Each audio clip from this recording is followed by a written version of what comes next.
26 जनवरी आने ही वाला है, उसको सामने रखिए। हालात हाजरा के हवाले से एक आखिरी पैगाम मर्दों के नाम करने के लिए जा रहा हूँ, जवानों के नाम करने के लिए जा रहा हूँ। ध्यान से सुनिएगा जो मैं आपको सुनाने के लिए जा रहा हूँ। 1707 ईस्वी में औरंगजेब बादशाह का इंतकाल हुआ। कितना बड़ा ये मुल्क हिंदुस्तान था, 15 लाख मुरब्बा मील जमीन हिंदुस्तान को हासिल थी। कन्याकुमारी से लेकर के काबुल तक हिंदुस्तान था।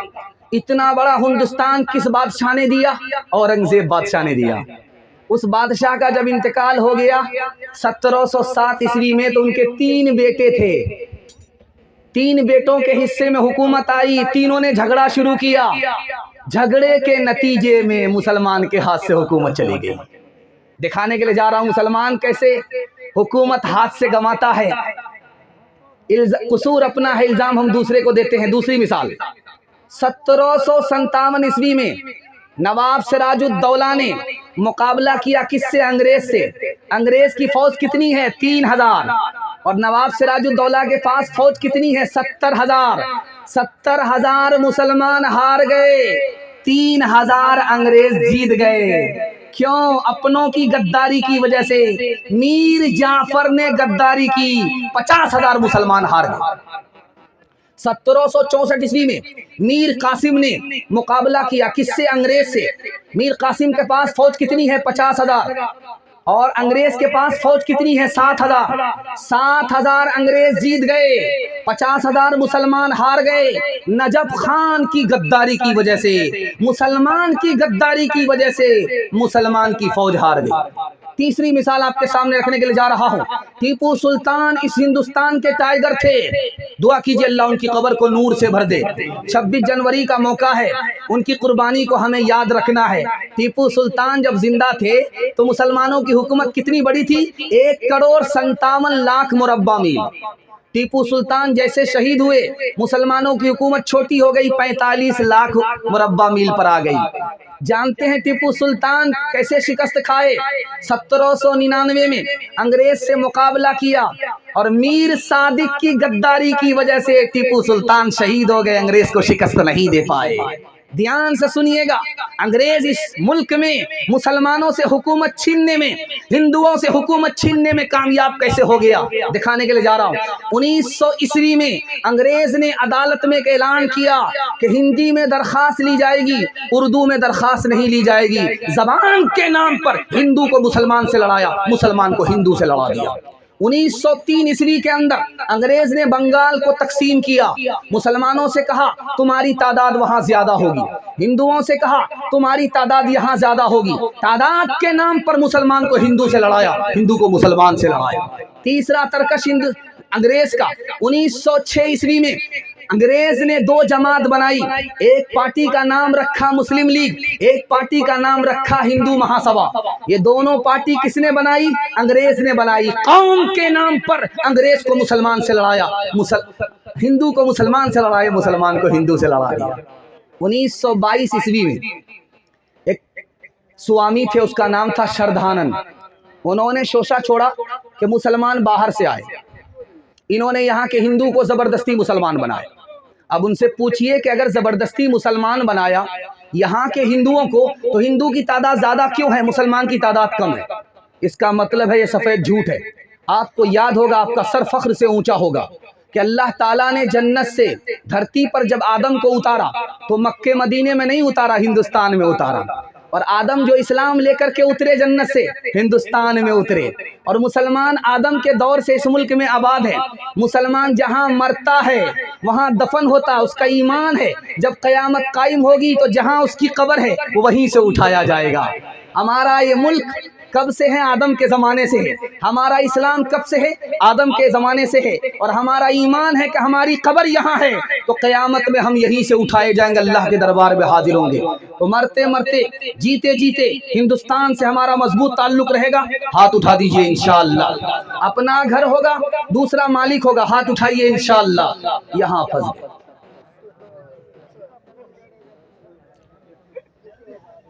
खंडर ही सही ऐ दोस्त अजमत के निशान,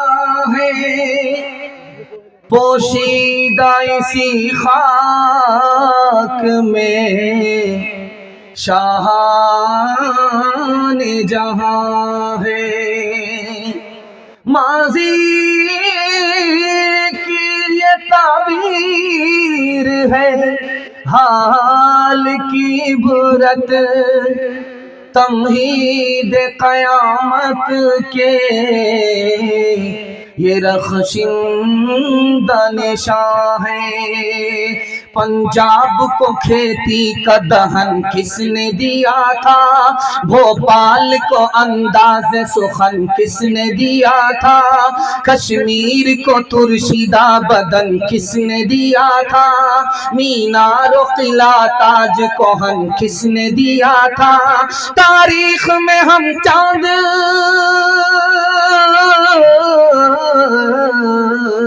तारीख में हम चांद सितारे ही मिलेंगे, पत्तों पे सभी नाम हमारे ही मिलेंगे, पत्तों पे सभी नाम हमारे ही मिलेंगे।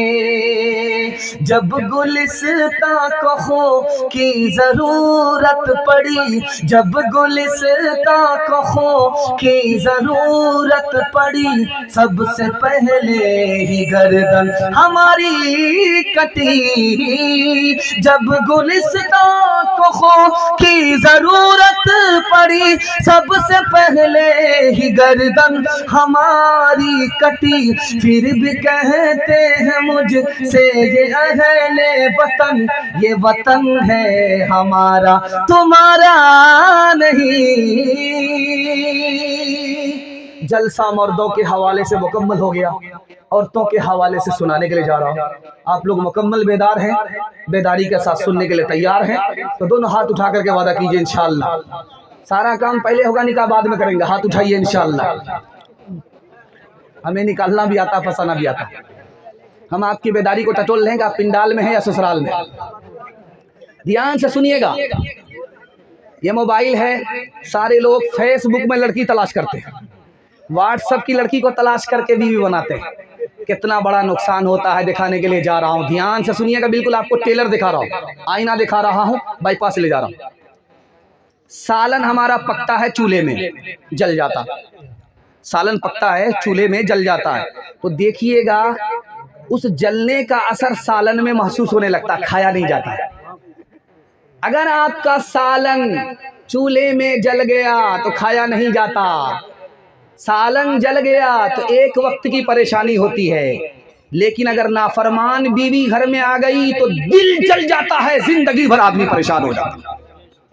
दूसरी बात याद रखिए, नुक्ते की। पत्थर मारा गया, शीशा टूट गया, सांस निकल करके आई। इतना कीमती शीशा कैसे टूट गया? बेटा निकल करके आया, तेरी नालायक बहू ने पत्थर मारा है, शीशा टूट गया। तो बहू निकल करके आई, कसूर तुम्हारा है, इल्जाम मेरे सर पर दे रहे हो। मैंने शीशे पर पत्थर नहीं मारा था, पत्थर तुम्हारे ऊपर जलाया था। तुम पत्थर खा जाते, शीशा बच जाता। तीसरा नमूना आपकी खिदमत में लेकर के आ रहा हूं। एक आदमी शायर के पास आया, हम शायरी सीखना चाहते हैं। कहा शायरी सीखना बिल्कुल आसान है। कहा कि कैसे? जल्दी जल्दी बताइए। कहा बिल्कुल आसान है, किसी नाफरमान औरत से निकाह कर लो, उसकी नाफरमानी तुमको खुद ब खुद शायर बना देगी। चौथा नमूना आपकी खिदमत में लेकर के आ रहा हूँ, बहुत ध्यान से इसको सुनिएगा। एक आदमी हाथ उठा करके दुआ कर रहा है जलसे में, और वो शायर आदमी था, वो किसी को बद्दुआ कर रहा था। बद्दुआ किसी को नहीं कर रहा था, अपनी बीवी को बद्दुआ कर रहा था। तो सारा मजमा उठ करके पूछता रहे, अल्लाह का बंदा कबूलियत की घड़ी है, दुआ दो। बद्दुआ किसको कर रहे हो? कहा कि मैं बीवी को बद्दुआ कर रहा हूँ। कहा क्यों करते हो बद्दुआ? कहा दो वजह से। मेरी बीवी की जबान इस तरह चलती है जैसे कैंची चलती है, कलेजा काट देती है, इसलिए बद्दुआ करता हूँ। उसका जो गुस्सा है वो बिच्छू की तरह हमको डसता है, इसलिए उसको बद्दुआ करता हूँ। पांचवें नमूने को जरा ध्यान से सुनिएगा। शौहर अपनी बीवी को प्राइवेट में बुला करके कहता है कि देखो राज सुनो, जब मैं मर जाऊं तो तुम कुंवारी मत रहना, बेवा मत रहना, निकाह कर लेना। कहा कोई ना कोई दाल में जरूर काला है, क्यों मुझको कह रहे हो दूसरी शादी करने के लिए? जरूर दाल में काला है। कहा इसलिए कह रहा हूं ताकि दूसरे शौहर को पता चल जाए कि पहला शौहर जो इतनी जल्दी मरा है इसी नाफरमान बीवी की वजह से मरा है। औरत अदालत में रो रही है, हंस रही है। तो हाकिम ने पूछा कि बात क्या है कि तुम हंसती भी हो रोती भी हो, बात क्या है? कहा हुजूर हंसने की वजह यह है, रोने की वजह यह है कि तुमने मेरे शौहर को 1 साल की सजा दिया, ये मेरे रोने की वजह है। जैसे ही तुमने फैसला सुनाया कि इसके शौहर को 1 साल की सजा नहीं 3 साल की सजा सुनाई जाती है, तो मैंने हंसना शुरू किया। अच्छा हुआ जल्ले तू जलाल तू इस बला को टाल तू। आखिरी 2 मिसाल पर पैगाम खत्म कर रहा हूँ, बहुत ध्यान से इसको सुनिएगा। सिडनी के डॉक्टर हैं लाजिम, उसने कहा 48% मर्द पागल होते हैं नाफरमान बीवी की वजह से। जापान में 52% मर्दों ने कहा कि मैं मर्द होने पर खुश नहीं हूँ। उनसे पूछा, अरे अल्लाह का बंदा, मर्द हो औरत नहीं हो, तुमको तो फख्र से सर ऊंचा होना चाहिए, करना चाहिए। कहा नहीं, मैं औरत होता तो अच्छा होता। कहा कि वो कैसे? कहा कि पहली तारीख में तनख्वाह की मालिक मेरी बीवी हो जाती है, मैं कंगाल हो जाता हूँ, वो मालामाल हो जाती है। इंशाअल्लाह माँ बाप को खर्चा बीवी से पूछ करके देंगे। बिल्कुल सही जा रहा, हाथ उठा दीजिए। मर्द हाकिम था कभी औरत पे, लेकिन आजकल बीवी घर की मालिका है और मियाँ मजदूर है। कोई इस दौर में है मौलवी, कोई मिनिस्टर है, कोई बीवी का शौहर है, कोई बीवी का नौकर है, कोई बीवी का शौहर है, कोई बीवी का नौकर है। हुए मातहत के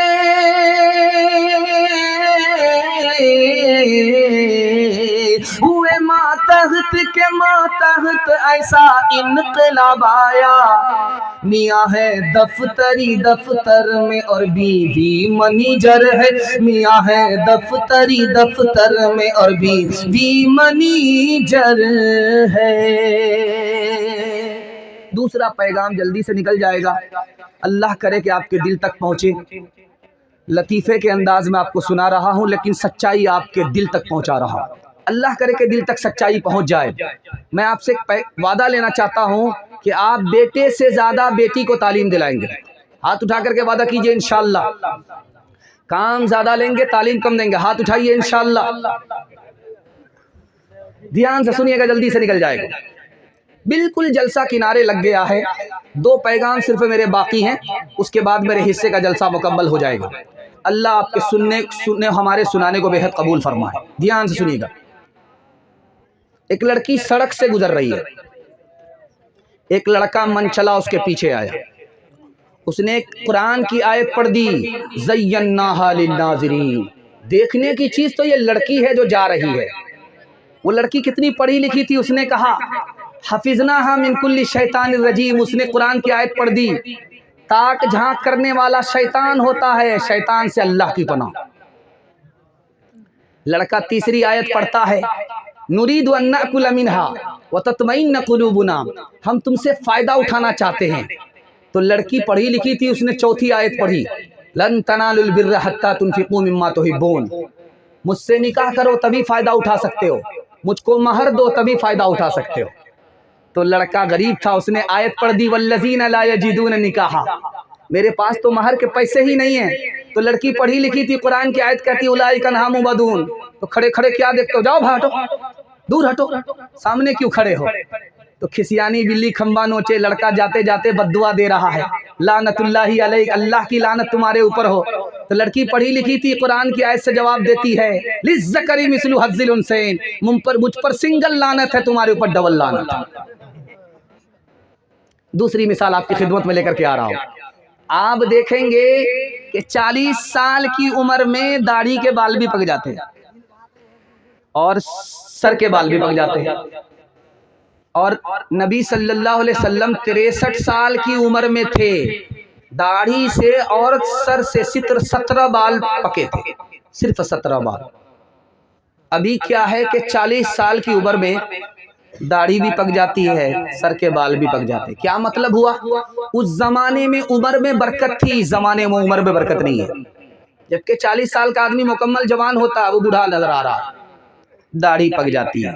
तो एक बादशाह आईना देख रहा था, देखा तो दाढ़ी पक गई, बड़ा मायूस हुआ।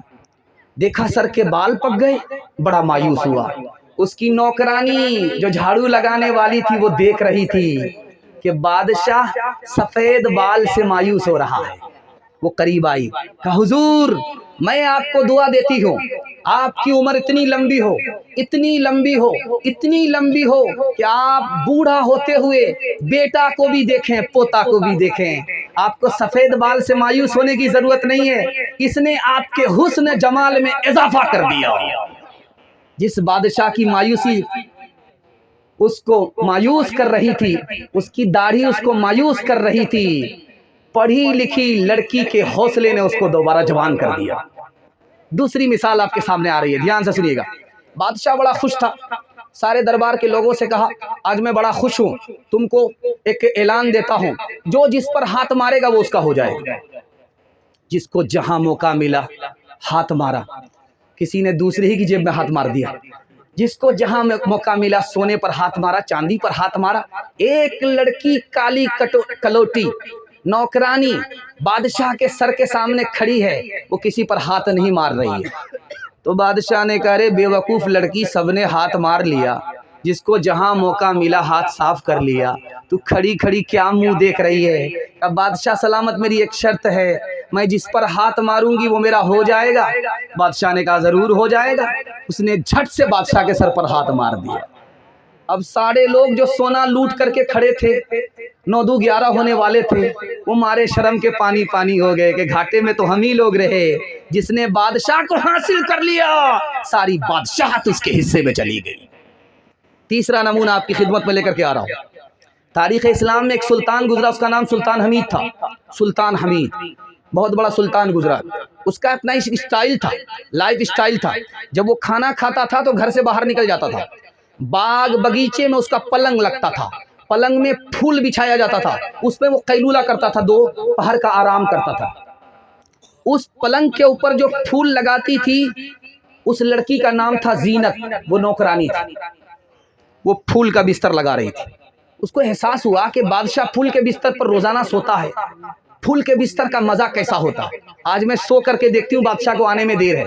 जैसे ही वो सोती है, थकी मारी थी, थकी मांदी थी, जैसे ही सोई आंख लग गई, बादशाह जो आए तो देखा कि वाह कितनी बदतमीज लड़की है, मेरे बिस्तर पर सो रही। कोड़ा निकाला, बरसाना शुरू किया। लड़की हंसने भी लगी, लड़की रोने भी लगी। बादशाह को बड़ी हैरत हुई, मैं इसको मार रहा हूँ, ये हंस रही है, बड़ी हैरत हो रही है। रोना तो समझ में आ रहा, हंसना क्यों है? तो लड़की से पूछा कि लड़की बदतमीज, मैंने तुम्हें गलती पर मारा, तू हंसती क्यों है? कहा हुजूर हंसने की वजह यह है, मैं थोड़ी देर आपके बिस्तर में सोई, मुझे आपने इतने कोड़े मारे और आपने इसी बिस्तर पर बचपन से 55 किया है, खुदा तुम्हें कितने कोड़े मारेगा, इस ख्याल से मुझे हंसी आ रही है। जो बादशाह मगरूर था वो अल्लाह का दुर्वेश बन गया। पढ़ी लिखी लड़की की नसीहत का जुमले का असर दरिंदे को इंसान बना दिया। आखिरी मिसाल है, पैगाम को खत्म कर रहा हूं। ये मुल्क था, बाबर के खानदान में हुकूमत नहीं थी, लोधी इब्राहिम लोधी हुकूमत करता था। बाबर ने सोचा मैं चुपके से आऊंगा, हमला करूंगा, इब्राहिम लोधी के खानदान से हुकूमत निकाल लूंगा। वो भेष बदल करके आया, सराय में आया, भूख लगी, एक बुढ़िया खाना पका रही थी, उससे कहा कि अम्मा खाना बनाओ, मुझे भूख लगी है। बुढ़िया ने जल्दी में खिचड़ी बना करके बाबर के सामने रख दिया। बाबर ने बीच से लुकमा उठाया। बुढ़िया ने कहा कि तू बाबर मालूम होता है। कहा कि अम्मा तुम्हें कैसे पता चल गया? मैं तो भेष बदल करके आया हूं, तुम्हें कैसा पता चल गया? कहा तूने बीच से लुकमा उठाया, बाबर बीच से हमला करेगा, इससे मैंने अंदाजा किया कि तू ही बाबर है। रात का सन्नाटा था, चराग जल रहा था, कांटे में कपड़ा बुना जा रहा था। आज भी देखते हैं कि औरतें स्वेटर वगैरह कांटे वगैरह में बुनती हैं। तो चराग जल रहा था, रात में कपड़ा बुन रही थी औरतें। बादशाह की सवारी जा रही थी और बादशाह कान लगाए हुआ था कि कौन मेरे खिलाफ जासूसी कर रहा है। तो एक लड़की बोलती वो जा रहा है, दूसरी लड़की कहती वो नहीं है, तीसरी लड़की कहती वही तो है। बादशाह के कान खड़े हुए कि लगता कि ये औरतें मेरे खिलाफ जासूसी कर रही। बादशाह ने पुलिस वाले को भेजा कि तीनों लड़की को पकड़ करके लाओ। जब लड़कियां सामने आई तो एक लड़की कहती वही तो है, दूसरी लड़की कहती वो होते तो वो होते, तीसरी लड़की कहती वो नहीं वो तो है। बादशाह का और दिमाग खराब हुआ, पहले क्या कहा नहीं समझा, इस बार क्या कहा नहीं समझा। तो बादशाह ने कहा उस लड़की से कि बेटी क्या मतलब हुआ, हमने कुछ नहीं समझा। किसी ने कहा वो जा रहा है, किसी ने कहा वो नहीं है, किसी ने कहा वही तो है, क्या मतलब हुआ। अब दूसरी बार कहा कि वही तो है, दूसरी लड़की ने कहा वो होते तो वो होते, तीसरी लड़की ने कहा वो नहीं वो तो है, क्या मतलब हुआ। अब बादशाह सलामत, जिस लड़की ने कहा कि वो जा रहा है आपको मुराद नहीं लिया, चिराग का उजाला जा रहा था। तो एक लड़की ने कहा वो जा रहा है यानी उजाला जा रहा है, दूसरी लड़की ने कहा वो नहीं है यानी तेल नहीं है इसलिए उजाला जा रहा है, और तीसरी लड़की ने कहा वो तो है, तेल तो है, फिर उजाला क्यों जा रहा है, ये मतलब था। कहा कि दूसरा मतलब बताओ। कहा कि माफ कीजिएगा बादशाह, अब बादशाह होकर के औरत की बात को नहीं समझते हैं। तो जिस लड़की ने कहा कि वही तो है, उसका मतलब था ये बादशाह नहीं है, ये बैल है। वही तो है यानी बैल है। तो दूसरी लड़की ने कहा कि वो होते तो वो होते, अगर बैल होते तो सिंह होते और दुम होती, सिंह और दुम तो नहीं है। तो तीसरी लड़की ने कहा वो नहीं वो तो है, अगर बैल नहीं गधा तो है।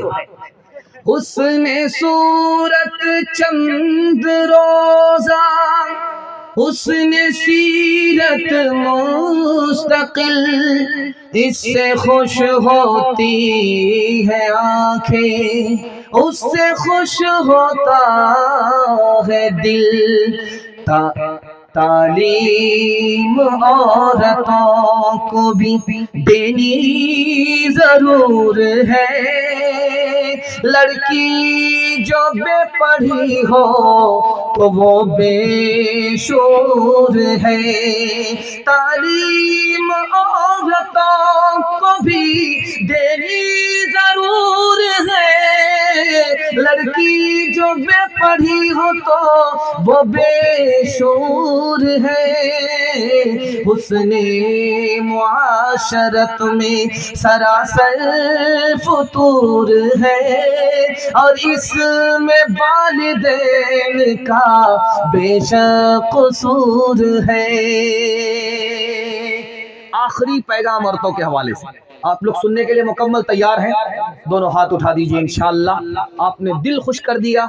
आपको दिल से दुआ देता हूँ अल्लाह आपकी हर मुश्किल को आसान फरमाए। ध्यान से सुनिएगा, औरत के ईमान को भी बचाइए, औरत की आबरू को भी बचाइए। आपसे बढ़कर के मुकद्दर का सिकंदर कोई हो नहीं सकता।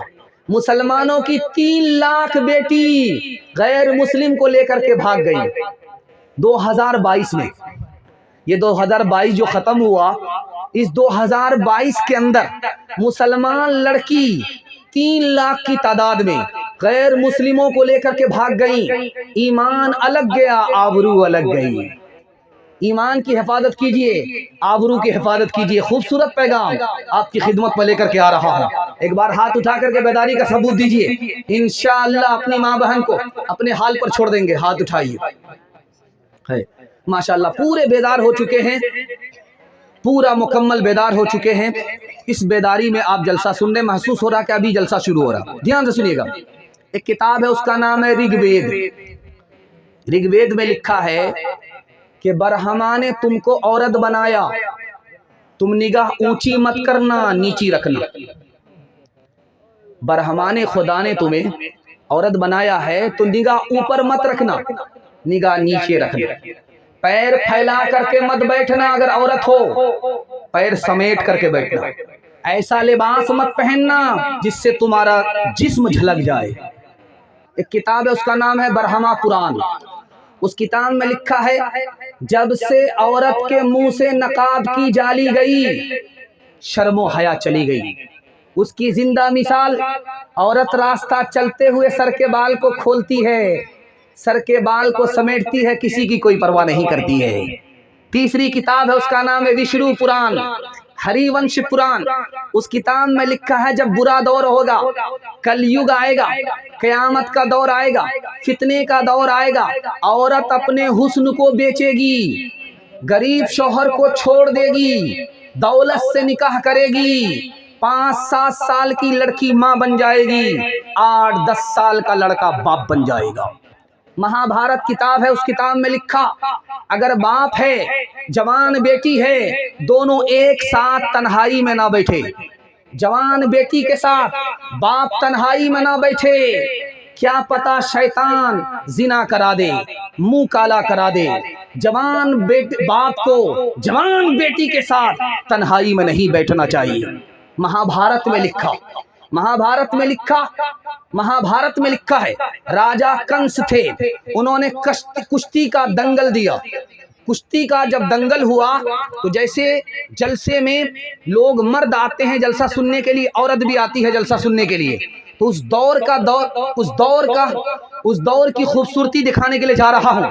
कुश्ती का दंगल दिया जा रहा है, तमाशा देखने के लिए मर्द भी हैं, तमाशा देखने के लिए औरत भी हैं। औरत के पिंडाल में जाली लगा दी गई ताकि औरत अंदर से बाहर का तमाशा देखे और औरत को कोई आवारा तमाशा ना बनाए। दिखाने के लिए जा रहा हूं, ध्यान से सुनिएगा। रामायण में लिखा है कि लक्ष्मण जी से पूछा कि आपकी भाभी होती है सीता जी, आपने उनका चेहरा देखा है, काली थी या गोरी थी? कितना खूबसूरत माहौल था, कैसा खूबसूरत हिंदुस्तान था। देवर से पूछा जा रहा है, भाभी के बारे में पूछा जा रहा है कि सीता जी तुम्हारी भाभी हैं, 14 साल तुम सीता जी के साथ वनवास में रहे, सीता जी का चेहरा देखा, वो कैसी थी, काली थी या गोरी थी? देवर का जवाब सुनिए, वो घूंघट डाल करके रहती थी, मैंने चलते हुए पैर देखा है, चेहरा नहीं देखा। आज 150 साल पुरानी बात है, हिंदू समाज की औरत भी घूंघट डाल करके चलती थी। आज हिंदू मुसलमान औरत के चेहरे पर घूंघट नहीं है, घूंघट से ही बाहर नहीं है, आपे से बाहर हो चुकी है। सीता की शक्ति शाम न हो, मरियम भी कोई नीलाम न हो। सीता की शक्ति शाम न हो, मरियम भी कोई नीलाम न हो। फिर हुस्न वतन बदनाम न हो, फिर हुस्न वतन बदनाम न हो, फिर रिश्ता कोई बेपार न हो। यूं मेरा वतन खुशहाल है, ये साल तो अच्छा साल है। कहाँ गई वो सीता मैया और कहाँ है अब मरियम? भारतवर्ष में जिनके चरित्र पे गर्व किया करते हैं हम, जो अपनी इतिहास भुला दे, आग लगे उस फैशन में, आग लगे उस फैशन में। हिंदुस्तान का चेहरा देखो सच्चाई के दर्पण में, हिंदुस्तान का चेहरा देखो सच्चाई के दर्पण में। अमन की देवी तड़प रही है गांधी जी के आंगन में, गांधी जी के आंगन में। चप्पल है ऊंचे हील की और ओटनी सी चाल, होठों पे लिपस्टिक लगा के कर रही है लाल। चप्पल है ऊंचे हील की और ओटनी सी चाल, होठों पे लिपस्टिक लगा के कर रही है लाल। शौहर के सामने कोई जीनत नहीं रही, बेफातिमा सी अब कोई औरत नहीं रहे। मेरे हिस्से का जलसा मुकम्मल हो गया, 3 मिनट मेरे हिस्से के बाकी हैं। एक पैगाम मुकम्मल करने के लिए जा रहा हूं, आप लोग तैयार नहीं है? दोनों हाथ उठा दिए इंशाअल्लाह। तैयार नहीं है तो हम भी तैयार नहीं। ध्यान से सुनिएगा, 3 मिनट का आखिरी पैगाम। बेटी जा रही है ससुराल, तो माँ ने उसको नसीहत किया कि बेटी ससुराल जा रही हो, रानी मत बनना। ससुराल जा रही हो, रानी मत बनना, नौकरानी बन जाना। तुम इधर नौकरानी बनोगी, तुम्हारा शौहर तुम्हारे लिए नौकर बन जाएगा। दूसरी बात कहा माँ ने, बेटी ससुराल जा रही हो, शौहर से दूर दूर भी मत रहना, वरना वो तुमको भूल जाएगा। बेटी शौहर के साथ बराबर साथ में मत निकलना, साये की तरह शौहर पर सवार मत रहना, वरना उसको तुमसे दुश्मनी हो जाएगी। बाप ने बेटी को रुखसत किया है, 3 नसीहत किया है। बेटी ससुराल जा रही हो, गुस्सा मत दिखाना वरना तलाक पड़ जाएगी। बेटी ससुराल जा रही हो, शौहर को डांटना नहीं वरना मोहब्बत कम और खत्म हो जाएगी। बेटी ससुराल में अटीचर फटीचर मत रहना, साफ सुथरे कपड़े पहनना, आंख में सुरमा लगा करके रहना, वजू करके रहना, ताकि शौहर जब तुमको देखे तो उसकी आंख भी ठंडी हो, उसका दिल भी खुश हो जाए। आखिरी नसीहत सुनाने के लिए जा रहा हूँ, ध्यान से सुनिए के बाद आपसे लेना चाहता हूँ। बेटी की तरफदारी में दामाद को जेल भेजेंगे, हाथ उठाइए इंशाल्लाह। खैर माशाल्लाह, डिस्क ब्रेक मार करके साबित कर दिया कि मुकम्मल बेदार है। खैर अल्लाह आपकी बेदारी को सलामत रखे। ध्यान से सुनिएगा। बेटी फातिमा अपने नबी के पास आई, कहा अब्बा हुजूर, चक्की चलाते चलाते हाथ में गट्ठर पड़ गए, एक नौकरानी दे दो, आटा निकाल देगी। अब्बा हुजूर, कुएं से पानी खींचते खींचते हाथ में गट्ठर हो गए। अब्बा हुजूर, एक नौकर दे दो, वो पानी निकाल देगा। तो बाप ने क्या कहा, बेटी ये दुनिया उसके लिए है जिसके लिए वो दुनिया नहीं। बेटी ये दौलत उसके लिए है जिसके लिए वो दौलत नहीं। तुम नौकर मांग रही हो, नौकरानी मांग रही हो। मूसा अलैहिस्सलाम को 10 साल अपनी बीवी के लिए एक ही बिस्तर था, उन्होंने गरीबी पर सब्र किया। बेटी गरीबी पर सब्र करोगे, अल्लाह जन्नतुल फिरदौस में दर्जा बुलंद करेगा इंशाअल्लाह। मालदार से अपनी बेटी का निकाह करेंगे, चाहे जैसा हो। हाथ उठाइए। खैर माशाअल्लाह, पूरा सबूत दिया है। इफलास से था सईदे पाक का ये हाल, घर में कोई कनीज न कोई गुलाम था। घिस घिस गई थी हाथ की दोनों हथेलियाँ, चक्की के पीसने का जो दिन रात काम था। अट जाता था लिबासे मुबारक गुबार से, झाड़ू का मशगला जो हर सुबह शाम था।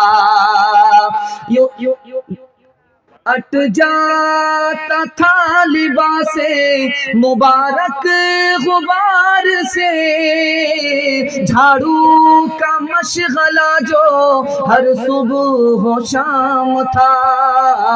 यूं की है अहले बैत मुतहिरीन जिंदगी, ये माजराए दुख्तरे खैरुल अनाम था।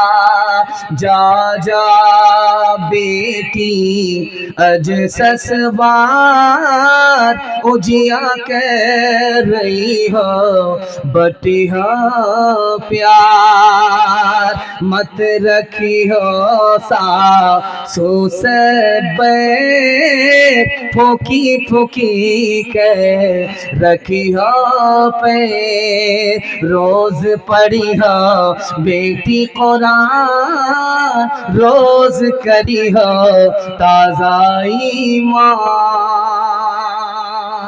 मुंतशिर बिखरा पड़ा मजमा मगर जिंदा, दिल से दुआ निकलती है, अल्लाह आप लोग को दीन दुनिया दोनों की भलाई से माला माल फरमाए। सुनने के लिए यहाँ से लेकर के वहां तक थोड़ी देर के लिए तैयार है? दोनों हाथ उठा दीजिए इंशाअल्लाह। जन्नत में जाएंगे मगर नेकी नहीं करेंगे, हाथ उठाइए इंशाअल्लाह। 3 सवाल से मेरा पैगाम शुरू हो रहा है, बहुत छोटा लेकिन बड़े हौसले से जवान मजमा। अल्लाह हमारे सुनाने को आपके सुनने को बेहद कबूल फरमाए। 3 सवाल से मेरा पैगाम शुरू हो रहा है। अल्लाह को 3 चीजें पसंद हैं, वो 3 चीजें क्या हैं? जिब्रील को 3 चीजें पसंद हैं, वो 3 चीजें क्या हैं? ये मेरा पहला सवाल है। दूसरा सवाल है, अबू बकर उमर अली उस्मान रजी अल्लाह अन्हुम को 3 चीजें पसंद हैं, वो पसंदीदा चीजें क्या हैं? ये मेरा दूसरा सवाल है। तीसरा और आखिरी सवाल है, हमारे नबी को, आखिरी नबी को 3 चीजें दुनिया की पसंद हैं, वो 3 चीजें क्या हैं? पहली और दूसरी तीसरी। मुकम्मल बेदार हैं, सुनने के लिए तैयार हैं, दुआ तक साथ देंगे? हाथ उठा दीजिए इंशाअल्लाह।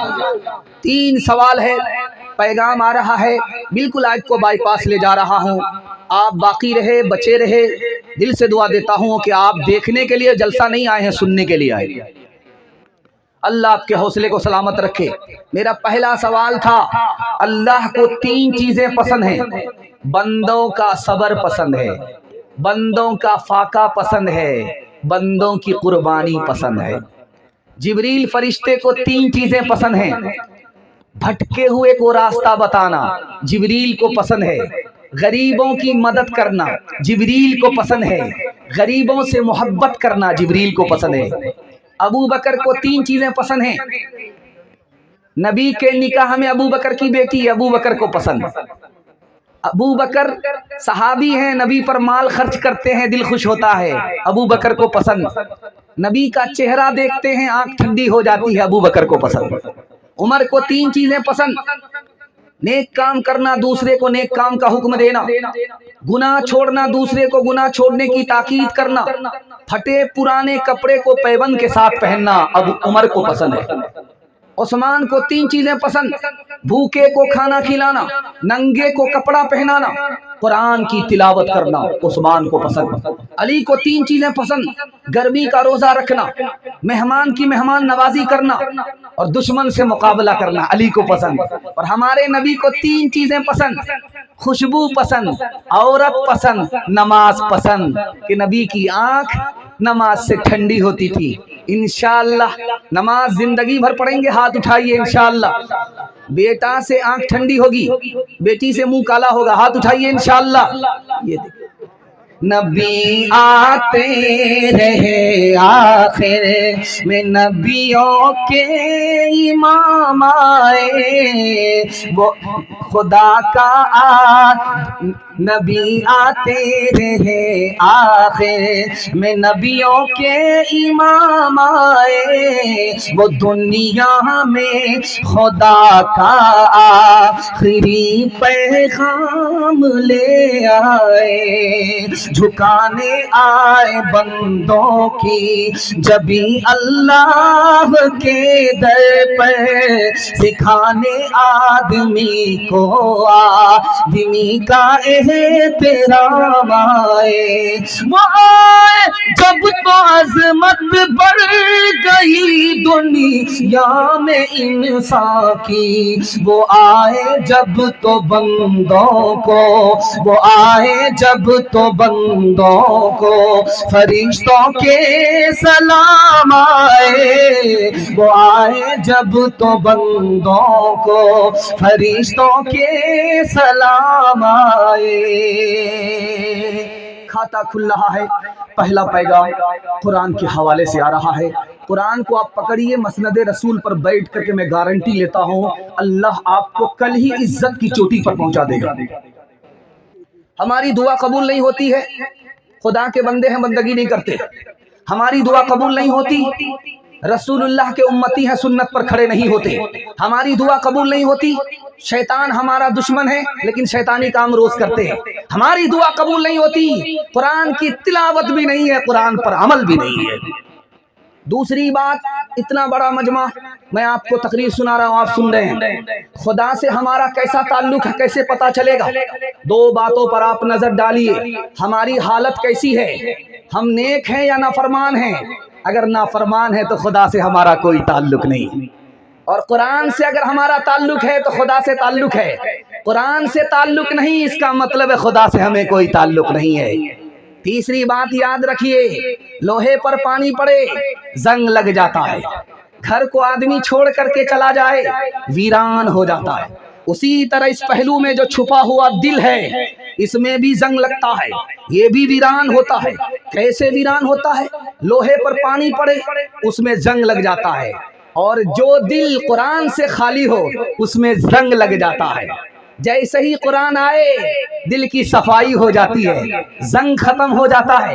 घर में कोई ना रहे, ताला लगा दे, घर वीरान हो जाता है।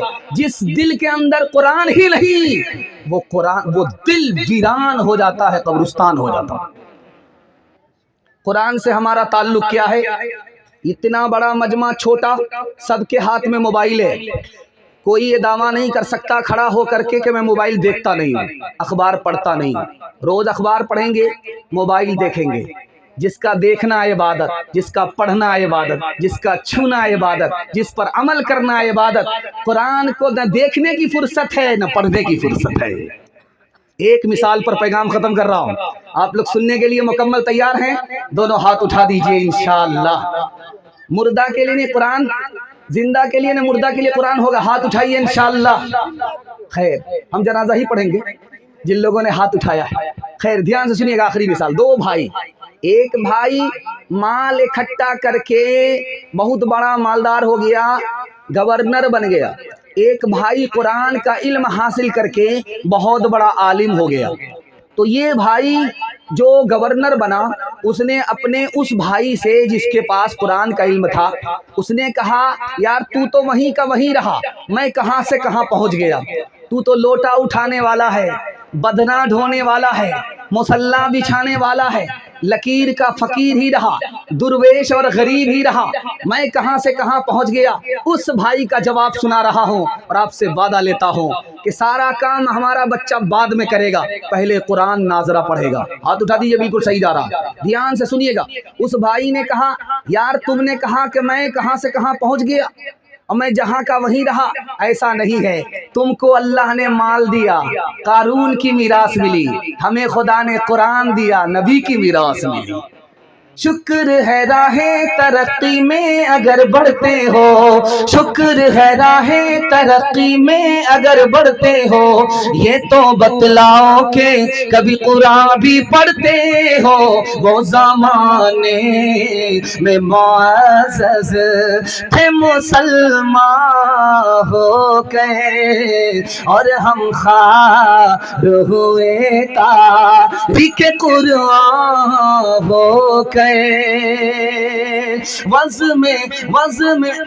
में हो तुम हो नसारा और तमद्दुन में हनूज, ये मुसलमान हैं जिन्हें देख के शर्माए हो। ये तो असलाफ तुम्हारी ही मगर तुम क्या हो, हाथ पे हाथ धरे मुंतज़िरे फ़रदा हो। कुरान के हवाले से पैगाम निकल गया। दूसरा पैगाम सीरत के हवाले से आपको देने के लिए जा रहा हूँ। बड़ी उम्मीद के साथ बरकतन ये पैगाम आपको सुना रहा हूँ। अगर ये सुना गया, समझा गया, इस पर अमल किया गया, मैं जमानत लेता हूँ अल्लाह हमें भी कामयाब कर देगा, आपको भी कामयाब कर देगा। हाथ उठा करके वादा कीजिए इंशाअल्लाह। सुनना है, अमल करना है। बहुत खूबसूरत माहौल में जलसा चल रहा है, बिल्कुल किनारे लग चुका है, दुआ कल होने वाली है। इस कबूलियत की घड़ी में आज के जलसे को भी अल्लाह कबूल फरमाए और इसकी बरकत से कल के जलसे को भी अल्लाह आज ही कबूल फरमाए। ध्यान से सुनिएगा, जल्दी से निकल जाएगा। झगड़ा हो गया। एक सरदार ने कहा कि मैं हजरे अस्वद को उठा करके काबे में लगाऊंगा। दूसरे ने कहा कि मैं तुमसे कम नहीं हूं। अल्लाह के रसूल ने चुटकी में मसला हल कर दिया। चादर बिछाई, हजरे अस्वद को रखा, सारे सरदारों से कहा कि तुम भी हाथ लगाओ, वो भी हाथ लगाए, वो भी हाथ लगाए, कोई छोटा बड़ा नहीं। अल्लाह के दरबार में सब बराबर है, कोई बड़ा छोटा नहीं है। झगड़ा ही खत्म हो। दूसरी बात याद रखिए जो मैं आपके सामने रखने के लिए जा रहा हूँ, बहुत ध्यान से इसको सुनिएगा। अल्लाह के रसूल को मालूम करना था कि जो दुश्मन मुकाबला करने के लिए आ रहा है उसकी तादाद कितनी है। तो जासूस पकड़ा गया, बता नहीं रहा था। अल्लाह के रसूल ने 1 मिनट में पता लगा लिया। पूछा कि तुम्हारी तादाद कितनी है, वो बताने के लिए तैयार नहीं हुआ। अल्लाह के रसूल ने पूछा कि कितने ऊंट ज़बह होते हैं, उसने कहा कि 10 ऊंट ज़बह होते हैं। अल्लाह के रसूल ने कहा इससे पूछने की ज़रूरत नहीं है, तादाद मालूम हो गई। दुश्मन की तादाद 1000 है, क्योंकि 1 ऊंट 100 आदमी के लिए काफ़ी हो जाता है। अल्लाह के रसूल इतने अक्लमंद इंसान थे। तीसरी मिसाल लेकर के आ रहा हूँ, बहुत अदब से सुनिएगा। एक आदमी खड़ा हुआ मजमे में, उसने कहा मैं अपने भाई को माफ भी नहीं करूंगा, बदला भी नहीं लूंगा। अल्लाह के रसूल ने कहा यार कैसा आदमी हो, माफ कर दो या तो बदला ले लो, बदला ले लो या माफ कर दो। माफ भी नहीं करना चाहते हो, बदला भी नहीं लेना चाहते हो, कैसे आदमी हो। अगर तुमने उसे कत्ल कर दिया तो जैसे वो कातिल वैसे तुम, वो हाथ छोड़ करके खड़ा हो गया, या रसूल अल्लाह मैं इसको माफ करता हूँ। अल्लाह के रसूल ने अकल लगाया और अकल लगाने से वो आदमी मजबूर हो गया दूसरे को माफ करने के लिए। तीसरी मिसाल लेकर के आ रहा हूँ, बहुत ध्यान से सुनिएगा।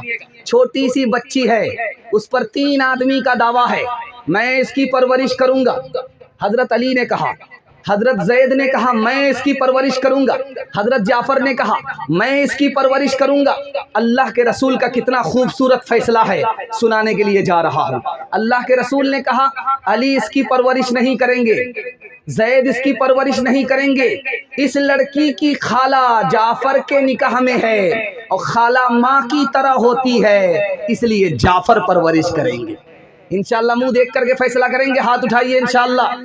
अपनों को नजरअंदाज करेंगे, गैर को सजा देंगे, हाथ उठाइए इंशाअल्लाह। ये देखिए, जब नूरे हिदायत दुनिया में जब नूरे हिदायत दुनिया में चमका दिया कमली वाले ने, बातिल को मिटा कर दुनिया में देखे ला दिया कमली वाले ने, जो राज अभी तक खुल न सका बाबे खिरद से दुनिया में, वो राज इशारों में हमको समझा दिया कमली वाले ने। जो लोग जरा सी बातों पे सदियों जंगे किया करते थे, प्यारो मोहब्बत से रहना सिखला दिया कमली वाले ने। बच्चों के हवाले से पैगाम आपको सुनाने के लिए जा रहा हूं। दोनों हाथ उठा करके इस्तकबाल कीजिए, इंशाअल्लाह सुनेंगे। बच्चों के हवाले से सुना रहा हूं। आप अपने बच्चे के ईमान को बचाइए, वरना बच्चा आपके हाथ से निकल जाएगा, उसका ईमान चला जाएगा। बहुत खूबसूरत पैगाम, बड़ी जिम्मेदारी का पैगाम आपकी खिदमत में लेकर के आ रहा हूँ।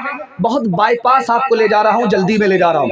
आप मोहब्बत से सुन रहे हैं, आपको पता नहीं चल रहा। अल्लाह इस मोहब्बत को सलामत रखे। ध्यान से सुनिएगा। हम लोग का जुमला होता है, हड्डी माँ बाप की और चमड़ी उस्ताद की, ये जुमला बोलते हैं। मकतब में अगर बच्चा हमारा पढ़ता है, मदरसे में हमारा अगर बच्चा पढ़ता है, स्कूल में हमारा बच्चा पढ़ता, तो हम लोग क्या कहते हैं, हड्डी माँ बाप की और चमड़ा गोश्त सब उस्ताद का। ये गलत है। बाहर का गुस्सा है बच्चे पर हम उतारते हैं, करे कोई भरे कोई, ये भी गलत है। बात बात पर अगर आप बच्चे को मारेंगे, डरा करके धमका करके काम नहीं निकालेंगे, 3 बड़े नुकसान आपको उठाने पड़ेंगे। बच्चे का दिमाग कमजोर हो जाएगा, वो याद रखेगा फिर भूल जाएगा, आगे नहीं बढ़ पाएगा, उसका दिल कमजोर हो जाएगा। और तीसरी बात बात पर बच्चे को मारेंगे, वो बेशरम और बेहया हो जाएगा। जो बच्चा बेशरम और बेहया हो गया, वो ना अच्छा इंसान बनेगा ना अच्छा मुसलमान बनेगा। दूसरी बात, हम लोगों की तरफ से कोताही क्या होती है, अभी छोड़ दो, बच्चा है, बाद में बड़ा होगा, ठीक हो जाएगा, नेक हो जाएगा। गलत है, 4 वजह से गलत है। इसको बहुत ध्यान सुनिएगा। हमारा क्या ख्याल है, अभी छोड़ दो, बच्चा है, नादान है, बाद में देखेंगे बड़ा होगा, नेक हो जाएगा। गलत है, आदत के खिलाफ है। बच्चे को अगर आप स्कूल नहीं भेजेंगे, वो स्कूल नहीं जाएगा। दुनिया का काम बगैर कहे हुए वो नहीं करेगा, तो नमाज भी बगैर हुक्म किए हुए वो नहीं पढ़ेगा। दूसरी बात, बच्चे की क्या है, बच्चे के हवाले से सुना रहा हूं, ध्यान से इसको सुनिएगा। अल्लाह के रसूल की हदीस के खिलाफ है। बच्चे को अपने हाल पर आप नहीं छोड़ सकते। 7 साल का बच्चा है, नमाज का हुक्म कीजिए। 10 साल का है, नमाज नहीं पढ़ता, उसको अदब दीजिए। बच्चे को अपने हाल पर आप छोड़ नहीं सकते। तीसरी बात, माँ बाप ने अपने हाल पर बच्चे को छोड़ दिया। बच्चे अगर नमाज नहीं पढ़ते हैं तो बच्चे गुनहगार नहीं होंगे, माँ बाप गुनहगार होंगे। आप कहिए, चाहे वो पढ़े या ना पढ़े, लेकिन आपको नमाज के लिए कहना है।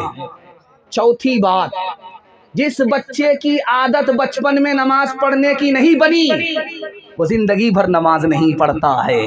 आदत तो बचपन में बनती। तीसरी बात, हमारा क्या कहना है, आपका बच्चा क्या है तो कहते इंजीनियर है, आपका बच्चा क्या है तो प्रोफेसर है। थोड़ा सा बेदीन है, थोड़ा सा बद्दीन हो गया है, थोड़ी सी दीनदारी नहीं है। हम लोग दीनदारी को मामूली समझ रहे हैं, थोड़ा सा बेदीन हो गया है, थोड़ा सा गुनहगार है। ये तो ऐसा ही हुआ कि जैसे बच्चे की थोड़ी सी जान निकल गई है तो बच्चा बचा, कुछ नहीं बचा। जब दीन नहीं रहा तो बच्चा आपके हाथ से निकल गया। तीसरी बात को याद रखिए, नमाज पढ़ रहे हैं घर के सारे लोग, बच्चे नमाज नहीं पढ़ते। स्कूल का बच्चा था, पूछा गया तुम नमाज क्यों नहीं पढ़ते हो, वो बच्चा कहता मैं किसके लिए नमाज पढ़ूं, मुझे खुदा के बारे ही में शक है। पहले आप अपने बच्चे के ईमान की फिक्र कीजिए। रमजान का महीना आने वाला है, तरबूज खा रहा है बच्चा, रोजा नहीं रखता। मुसलमान का बच्चा, पूछा गया रोजा क्यों नहीं रखते हो, तो वो कहता मैं जनवरी फरवरी जानता हूँ, रमजान नहीं जानता। बच्चे की जान हम बचाएंगे, ईमान खुदा बचाएगा। हाथ उठा दीजिए। ये देखिए, ईमान को भी बचाना है, जान को भी बचाना है, दोनों साथ साथ। हाथ उठा दीजिए, इंशाल्लाह आपका बच्चा कामयाब हो जाएगा। वक्ते तुलू देखा, वक्ते गुरूब देखा, वक्ते तुलू देखा, वक्ते गुरूब देखा, वक्ते तुलू देखा, वक्ते गुरूब देखा। अब फिक्र आखिरत है, दुनिया को खूब देखा। औरों पे मोतरिज थे, लेकिन जो आँख खोली खोली, लेकिन जो आँख खोली, अपने ही दिल को हमने अपने ही दिल को हमने गंजे उयूब देखा। 3 वादा दे दीजिए, जिंदगी भर के लिए आपका जलसा कामयाब हो जाएगा। हाथ उठा करके वादा कि अल्लाह की इबादत करेंगे इंशाअल्लाह, रसूलुल्लाह की इताअत करेंगे इंशाअल्लाह, मखलूक की खिदमत करेंगे इंशाअल्लाह, बीवी को हंसाएंगे, माँ बाप को रुलाएंगे। हाथ उठाइए इंशाअल्लाह। न किताबों से नवाजों से नजर से पैदा, दीन होता है बुजुर्गों की नजर से पैदा। नहीं सीखा इन्होंने दीन रहकर शेख के घर में, पले कॉलेज के चक्कर में, मरे साहब के दफ्तर में, केक के चक्कर में तो रोटी भी गई, बड़ी शेख की ताक में थे तो छोटी भी गई।